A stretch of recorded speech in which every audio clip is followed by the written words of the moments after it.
Welcome to the Order Selection, Information, and Referral Training. This training will provide an overview of information and referral services to waitlisted customers under Order of Selection. Under Order of Selection, we are federally required to provide information about alternative state and federal employment programs to all eligible waitlisted customers. We are also required to provide customer-specific referrals to state or federal employment programs when requested by waitlisted customers. This training will provide an overview of both the information and the referral processes that all IDVR team members are required to follow. Although counselors are responsible for providing information and referral services to customers, VRAs are also responsible to understand the limits of information and referral services under Order of Selection and their role in generating information and referral information for customers. Under Order of Selection, we are also required to record and report on all information and referral services we provide to all eligible waitlisted customers. As with all federal reporting, we will pull this from AWARE. To begin, we will define information and referral services. It is important to remember that information and referral services can occur together or separately, and that one is not necessarily dependent upon the other. This slide provides an overview of what information services are, along with examples such as Department of Labor, EQUIS, and Career Technical Education.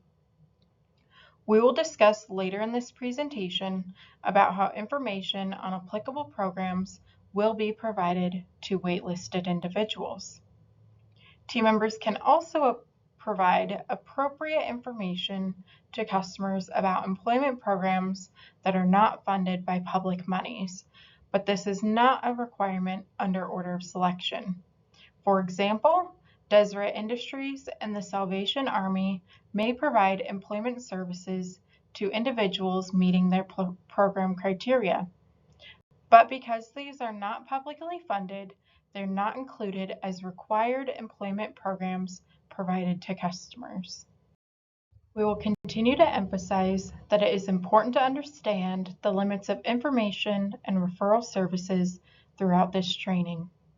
This slide provides an overview of what is not allowable under information services under an Order of Selection.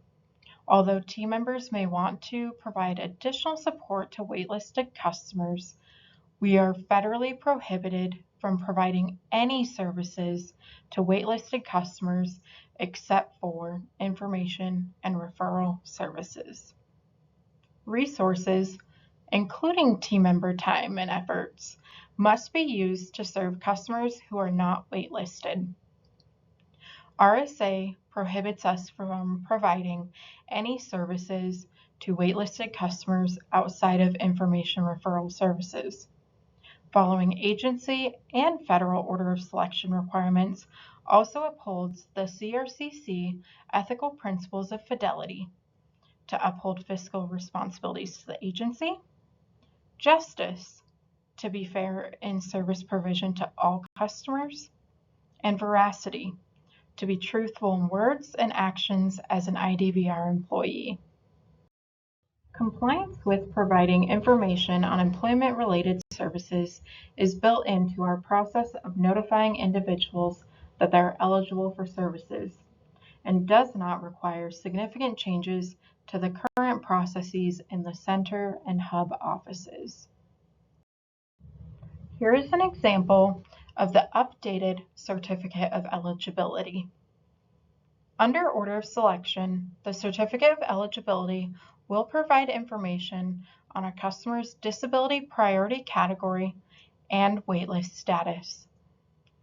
Because waitlisted customers will not be assigned to a counselor, the center manager's electronic signature will be on all certificates of eligibility for disability priority appeals. In addition, every certificate of eligibility will include a list of state and federal employment referral sources specific to a customer's geographic area. Centers will be responsible to select the correct letter for each customer and to generate and send all correspondence. This slide shows a portion of the eligibility letter at the beginning of the information section.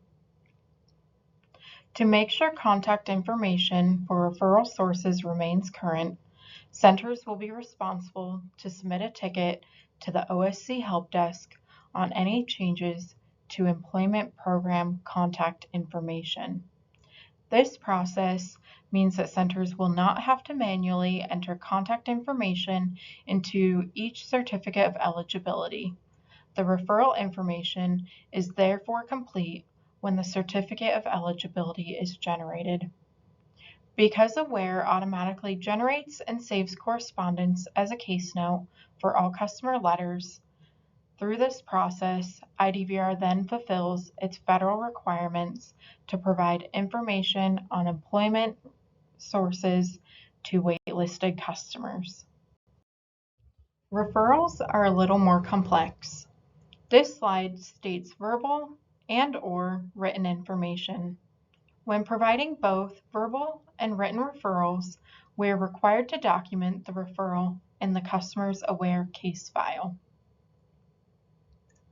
Referrals have specific steps. 1. The customer requests the referral. 2. The customer attends an appointment with the counselor. 3.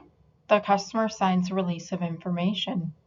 This means that if counselors are conducting referral appointments via telephone or virtually, that they cannot initiate the referral without a release of information. 4.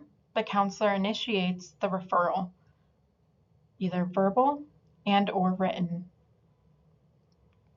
Team members can only access case file information for waitlisted customers by requesting guest access. When a customer requests a referral appointment, submit a ticket to the OSC Help Desk with the following information: the team members that are needing access to the case, the PID, and the date of the appointment. It will be important to document the referral appointments in a timely manner, as guest access will not extend more than 1 business day past the appointment date. Again, it is important to remember the purpose of information and referral services.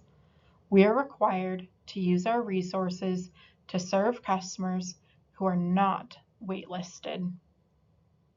Here are some examples of what is not considered allowable under referral services: referrals to medical providers, referrals to employers, resume reviews, disability-related referrals, counseling and guidance, any job search services, one-time or ongoing collaboration with referral sources.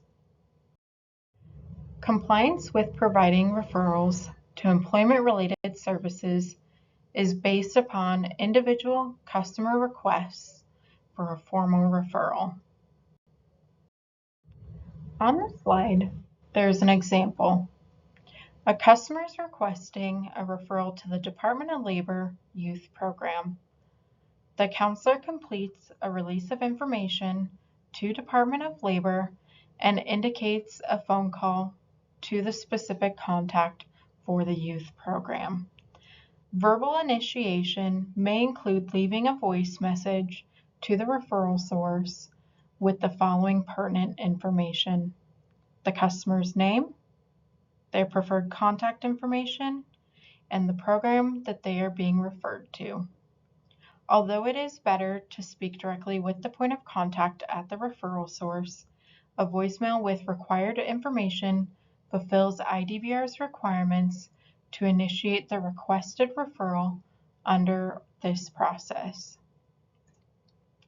Referral services for this process do not include the following: one-time collaboration, ongoing collaboration, communication beyond initiating the referral, discussion of customer functional limitations, discussion of potential vocational goals or potential services.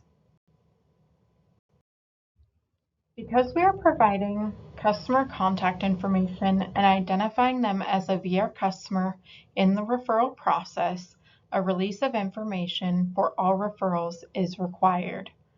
This slideshow shows an example of a release of information for an individual who is on the wait list and requesting a referral.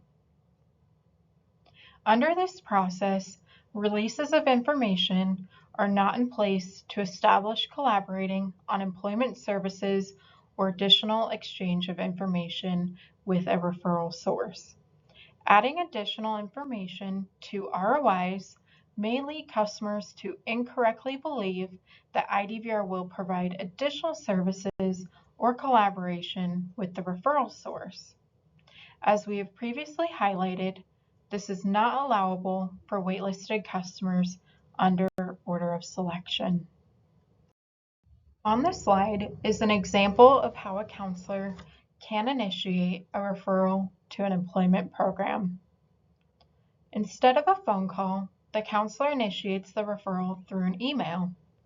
Just like with the example of a verbal referral, the counselor must have a completed release of information in place prior to emailing the specific contact at Department of Labor.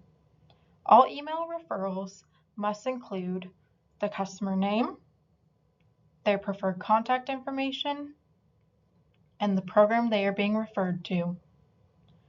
Because we are providing PII through email, all emails will be sent through Kiteworks as shown in this example.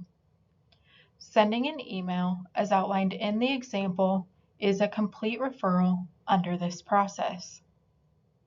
As a reminder, referral services for this process do not include one-time collaboration, ongoing collaboration, communication beyond the referral, discussion of the customer's functional limitations, or discussion of potential vocational goals or potential services. Another option is to provide a customer with a written letter that they can present to the referral source. In the Aware Letter module, select Order of Selection Referral Letter.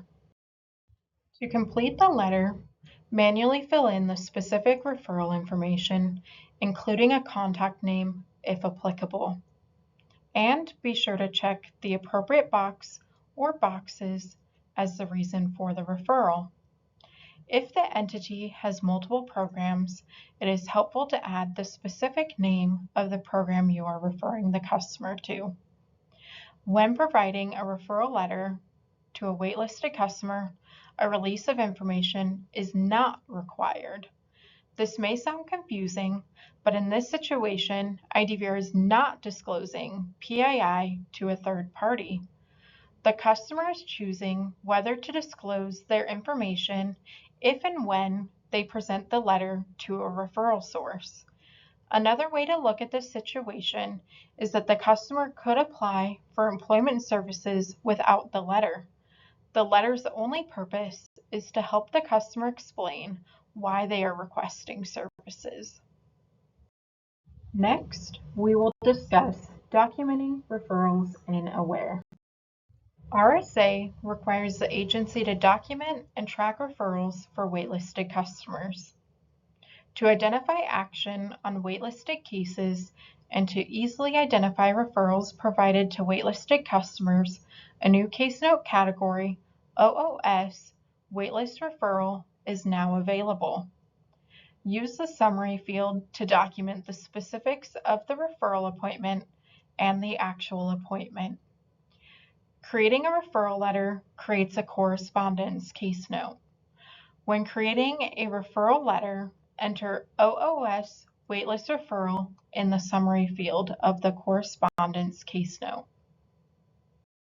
This example shows a case note documenting the customer request for an appointment. the OOS waitlist referral category is used.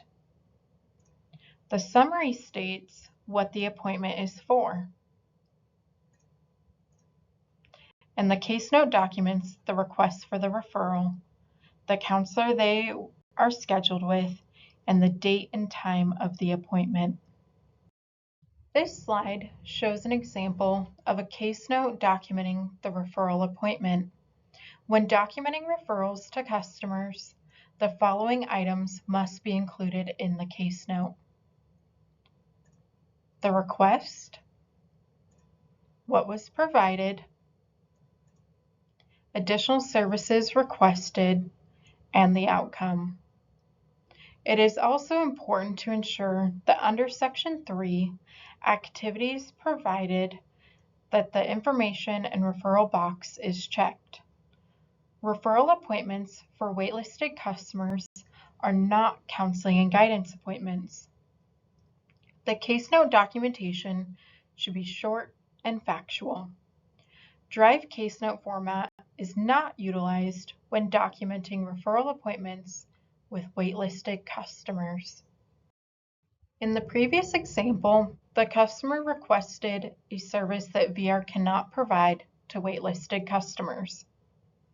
Under order selection, IDVR cannot provide any services to customers on a waitlist except for information and referrals to other employment programs. Not providing other services is not a denial of services. Because the customer is on a waitlist, IDVR is unable to engage in the VR process to determine if the service is needed for a customer to reach their vocational goal. This process can only occur when a customer is not waitlisted for services. If a customer is unhappy that they cannot receive services when they are waitlisted, counselors are responsible to explain in a manner that the customer can understand why additional services cannot be provided. If the customer is still unhappy, counselors should refer the customer to their supervisor. It is important for all team members to understand that customers appealing access to services while waitlisted is not allowable under order of selection. The highlighted section of the case note reflects the discussion with the customer when they requested assistance with fuel and indicated they wanted to appeal the denial of fuel due to their waitlist status. Under order of selection, denial of a request for a non-allowable service to a waitlisted customer is not appealable. This concludes the training on information and referral services. For questions and additional assistance with the referral process, please contact Michaela, Shannon, or your center training specialist.